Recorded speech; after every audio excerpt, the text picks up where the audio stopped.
सगळ्यांची काळजी घेतो, प्रत्येकाची मनधरणी करतो. कुणाला काय हवे, काय नको ते सगळं बघतो. स्वतःची इच्छा बाजूला ठेवतो आणि दुसऱ्यांसाठी झटत राहतो. तरी कधी-कधी वाटतं, माझीच या घरात किंमत नाही. असं तुम्हालाही वाटत असेल, हो ना?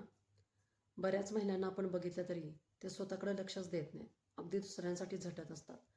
पण एकदा स्वतःला हा प्रश्न विचारा, लोक माझी किंमत का करत नाहीत? याऐवजी स्वतःलाच अगदी प्रश्न विचारा की मी स्वतःबद्दल त्यांना कोणता संदेश देते. तुम्ही जर बघितलं तर आपणच सगळ्यांच्या पुढं पुढं करून किंवा सगळ्यांचं काय नको, काय हवं आहे, काय वगैरे हे सगळं बघून आपणच आपली किंमत कमी करतो. कारण आपल्याला वाटतं आपण त्यांच्या पुढं पुढं करतोय म्हणजे आपल्याला चांगली ट्रीटमेंट भेटेल. पण हे पूर्णपणे चुकीचं आहे. कारण आपण समोरच्याशी ज्या पद्धतीने वागतो त्यातून आपण काय स्वीकारतो आणि काय स्वीकारत नाही हे त्यांना कळत असतं.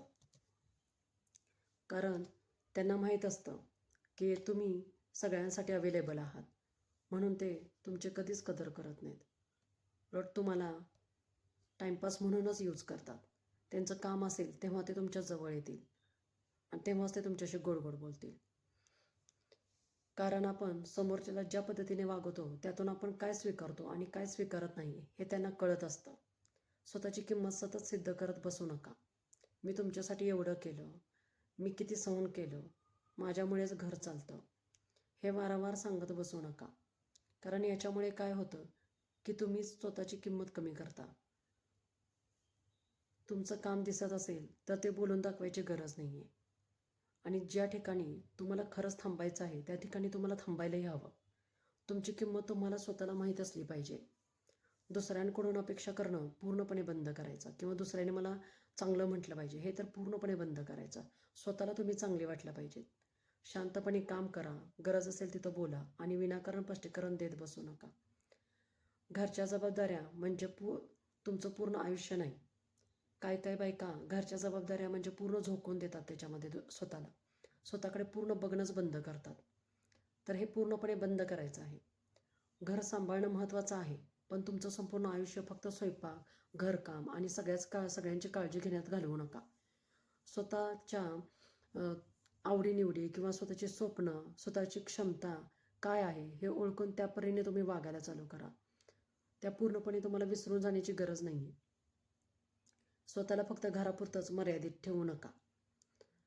बाहेरच्या जगात काय चाललंय हे जाणून घ्या. पैशाबद्दल माहिती घ्या.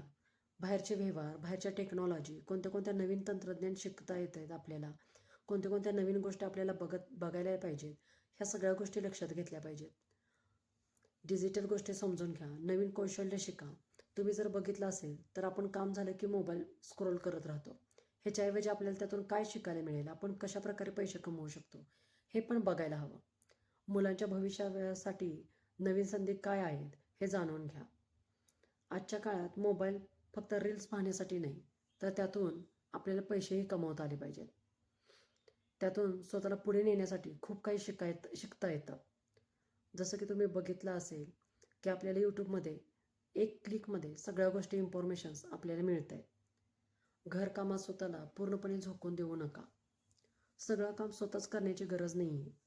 तुम्ही जर पाहिलं तर काही बायका माझा नवरा, माझा मुलगा, माझं घर, सासूबाई काय म्हणतील, सासरे काय म्हणतील यामुळे त्या कधी बाहेरच पडत नाहीत किंवा कोणात मिक्स होत नाहीत. तर ह्या गोष्टी अजिबात करू नका. घरच्यांनाही काही जबाबदारी घ्यायला हव्या. तुमचा वेळ फक्त स्वयंपाकघरातच जाऊ नये. थोडा वेळ स्वतःसाठी ठेवा.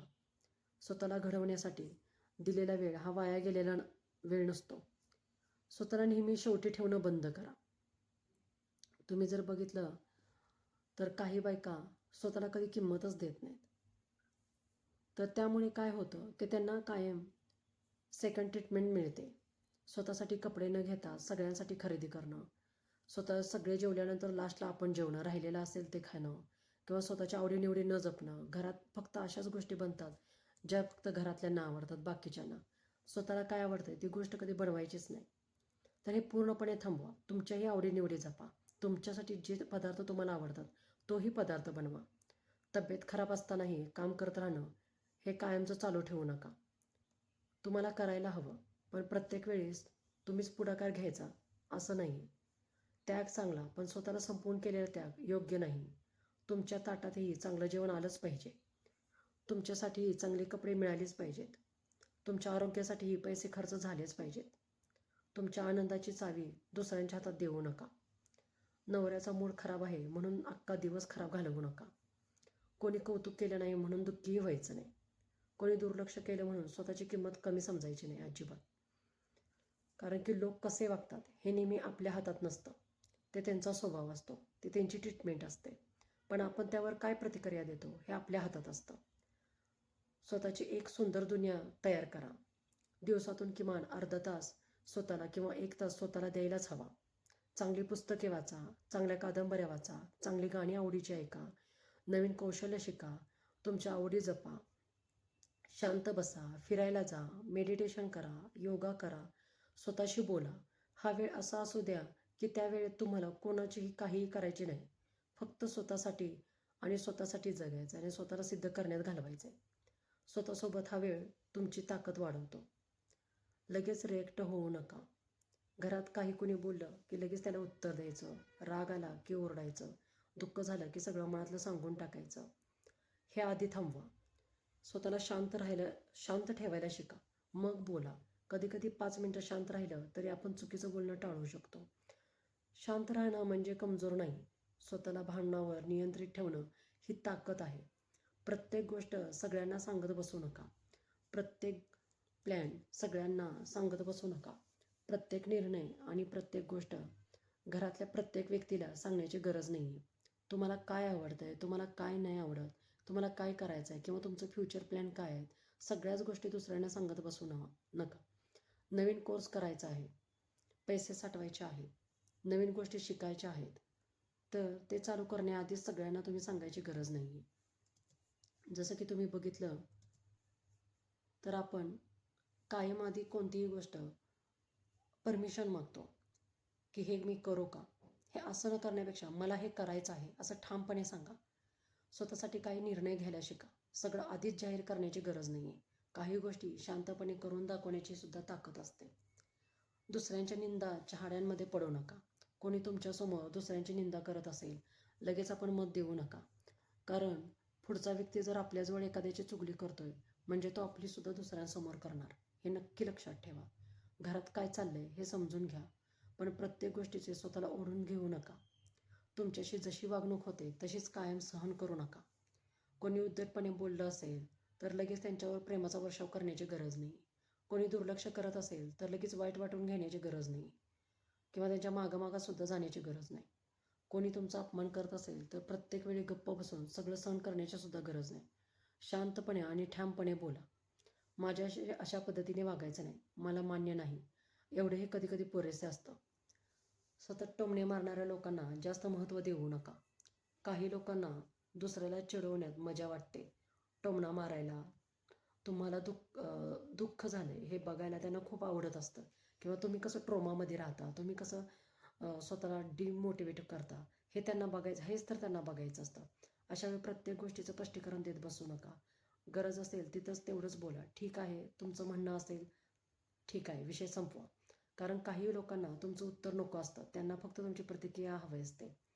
आर्थिक बाबतीत स्वतःला मजबूत करायला शिका. स्वतःला छोट्या छोट्या गरजांसाठीही प्रत्येक वेळी कोणाकडे पैसे मागू लागू नयेत किंवा मागायची वेळ येऊ नये. बचत समजून घ्या, घरचा खर्च समजून घ्या, गुंतवणुकीबद्दल शिका, स्वतःच्या पैशाचे नियोजन करा, भविष्याचा विचार करा. आर्थिक स्वावलंबन म्हणजे फक्त खूप पैसे कमवणे नाही. आपले पैसे कुठे जातात, आपण भविष्यात सुरक्षित कसं करायचं हे माहिती असणे हे तितकंच महत्त्वाचं आहे. स्वतःच्या आरोग्याला शेवटची जागा देणे बंद करा. घरात सगळ्यांची तब्येत विचारता, पण स्वतःची तब्येत कशी आहे कधी विचारता का? स्वतःला काय वाटतं कधी बघता का? हे बघायला हवं. तुम्ही आजारी असाल तर स्पष्ट सांगा, आज माझी तब्येत ठीक नाही, आज हे काम माझ्याकडून होणार नाही किंवा मी आज पूर्ण रिलॅक्स राहणार आहे, आराम करणार आहे. यासाठी कोणाची परवानगी घेण्याची गरज नाही. तुमचं आरोग्यही घराइतकंच महत्त्वाचं आहे. घर बदलण्यापेक्षा घरातील तुमची भूमिका बदला. सगळे लोक तुमच्या मनासारखे वागतील असं नाही. घरातले लोक बदलतीलच असेही नाही, पण तुम्ही स्वतःमध्ये बदल करू शकता. स्वतःची किंमत ओळखा. गरज असेल तिथं नाही म्हणा. शांतपणे बोला. स्वतःसाठी वेळ काढा. आर्थिकदृष्ट्या जागृत व्हा. स्वतःच्या आरोग्याची काळजी घ्या. प्रत्येक गोष्टीवर प्रतिक्रिया देऊ नका. आणि सगळ्यात महत्त्वाचं म्हणजे स्वतःला विसरू नका. घरात स्वतःची जागा मागून मिळत नसते, तर ती स्वतःला कमवावी लागते. ती आपल्या वागणुकीतून निर्माण करावी लागते. आणि शेवटी एक गोष्ट कायम लक्षात ठेवा, सगळ्यांसाठी जगताना स्वतःचं आयुष्य हरवून देऊ नका. कुटुंबावर प्रेम करा, पण स्वतःवरही तितकंच प्रेम करा. कारण तुम्ही फक्त कोणाची पत्नी, आई, सून किंवा घर सांभाळणारी स्त्री नाही.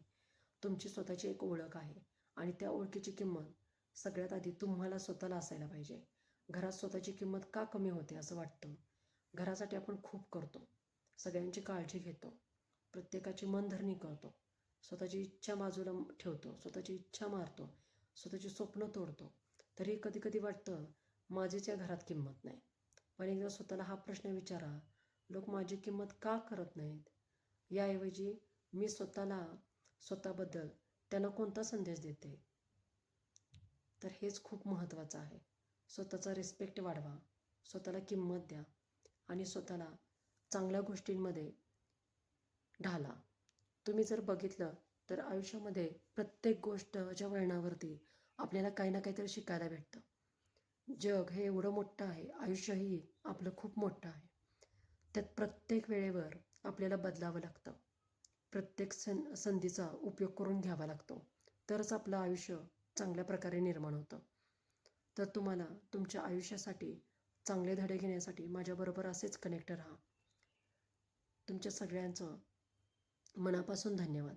अश्विनी लाईफ लेसनमध्ये तुम्हाला अशा बऱ्याच गोष्टी शिकायला मिळतील. तर तुम्ही माझ्याबरोबर असेच कनेक्ट राहा. थँक्यू. धन्यवाद.